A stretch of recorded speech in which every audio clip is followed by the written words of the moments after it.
A man was sleeping in his bed when suddenly he heard a blood-curdling scream. He opened his eyes to see a horrifying figure standing over him. The creature was pale, emaciated, and hunched over. It had one arm outstretched as if trying to grab him, and its fingers were long and sharp like talons. But what truly terrified him was the voice. It sounded like his mother's, and it whispered right into his ear, "Don't open your eyes. Don't make a sound. Whatever you do, don't open your eyes." And then it vanished. He tried to call out for help, but no sound came out. "Why did you call me?" it rasped, its voice like nails on a chalkboard. Then the creature leaned closer and whispered, "You called me by using your negative energy. You wanted me to come to you, didn't you?" The room was silent except for the sound of his ragged breathing.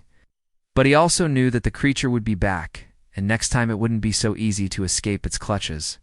And when he looked down, he saw that his nightgown was covered in blood. His throat was hoarse from screaming in his sleep. As the sun began to rise, he noticed something strange. But when the first rays of sunlight hit his eyes, he knew he had made a terrible mistake. For standing in the middle of the room was the same horrifying figure from his nightmare, except now it was even more grotesque.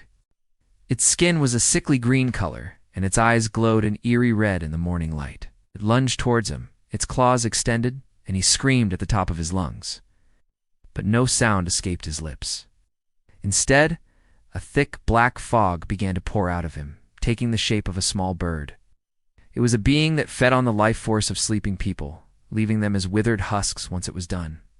And the only way to prevent it from coming was to place a blanket over your face when you slept. The room was filled with thousands of tiny pebbles that weren't there the evening before, and scrunched up in the corner was a blanket that looked as old as time itself. Then he remembered the stories his grandmother used to tell him, about a mythical creature that lived in the woods behind their house. He pulled the covers over his head and waited for sunrise, hoping the creature would leave him alone. And then it started to advance towards him, its lips curled into a grotesque smile. It raised one finger and jabbed it into his chest. He tried to speak, but no words came out, shook his head frantically, but the creature wasn't listening.